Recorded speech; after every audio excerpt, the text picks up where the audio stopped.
How do you always seem to be able to persuade people to do what you want? I'd like to say it's my natural charm and irresistible charisma. But actually, I use Cialdini's 6 principles of persuasion. Can you teach me the 6 principles? Sure. The first principle is scarcity.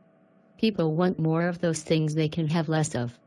This applies whether you are offering a product, service, an idea, or a recommendation. Can I help you? I can't decide which cake to get. Well, they are all delicious and made with organic ingredients, but that's the last slice of carrot and poppy seed cake. I'll take the carrot and poppy seed cake.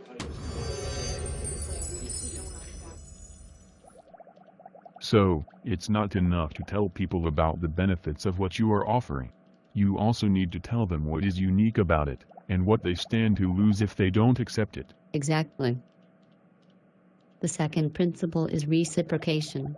When you give someone something, even something very small like a sweet, or something abstract, like your attention, or a compliment, then they will feel indebted to you. This is a psychological phenomenon and is human nature. People don't like to feel indebted and so will strive to pay it back as soon as possible. When I was in the coffee shop, I got you a tall, skinny cappuccino with half a shot of hazelnut syrup. Just how you like it. It's on your desk. Wow, thanks Maggie. No problem. Would you be able to stand in for me at the management meeting this afternoon? I need to go to a client meeting. Yes, I can do that. Happy to help. So, people feel an obligation to give you something when they have received something first.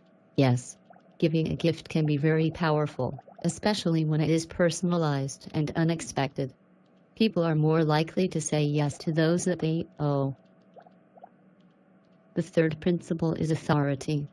People will follow credible, knowledgeable experts. There are several ways you can establish your credibility. You can let people know what your credentials are, for example, by putting your framed degree certificate on the wall. You can dress like a professional expert, for example, by wearing a smart suit. Or you can get someone to introduce you as a credible expert.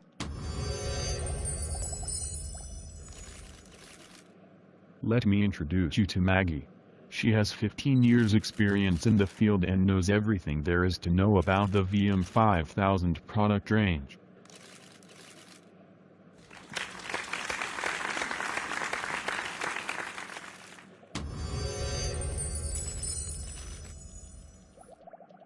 So you don't actually have to have real authority over the person you want to influence. You don't have to be their boss. You just have to be seen as a credible person. That's right. Being an authority or an expert on something buys influence. So establish your credibility before your influence attempt. The fourth principle of persuasion is consistency. People have a desire to be consistent with what they have already said or done. If people are not consistent, it creates cognitive dissonance, which is when our beliefs are inconsistent with our actions. Cognitive dissonance is very uncomfortable, and people will quickly change either their beliefs or their actions to remove the dissonance. Well, that's the end of your performance review, Maria. Can you send me a quick email briefly summarizing your objectives for the coming 3 months? Sure.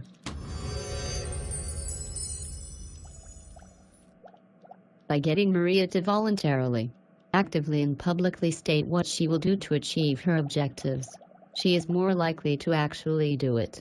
So first get a small commitment from the person, and then their future behavior will be consistent with that? Yes. The fifth principle is liking. People prefer to say yes to those they know and like. We like people who are similar to us. We like people who pay us compliments. And we like people who cooperate with us towards mutual goals. Hey Annabelle, nice jacket. Thanks. It's new. Would you be able to help me work on a presentation I have to write for the team meeting tomorrow? Sure.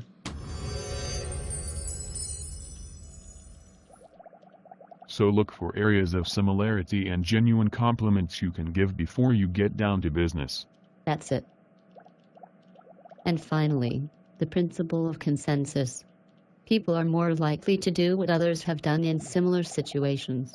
Pointing out what other people have done in the past will help you persuade people to act in similar ways. If these other people are similar to the individual you want to persuade, this will have more sway.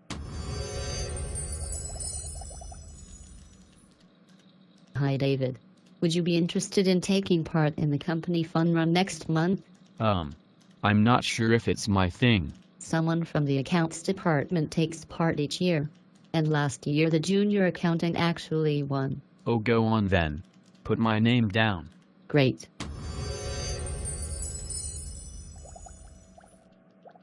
People will look to the actions and behaviors of others to help determine their own actions. Like when you buy something online and the website says, other people who bought this item also bought the following products. Yes.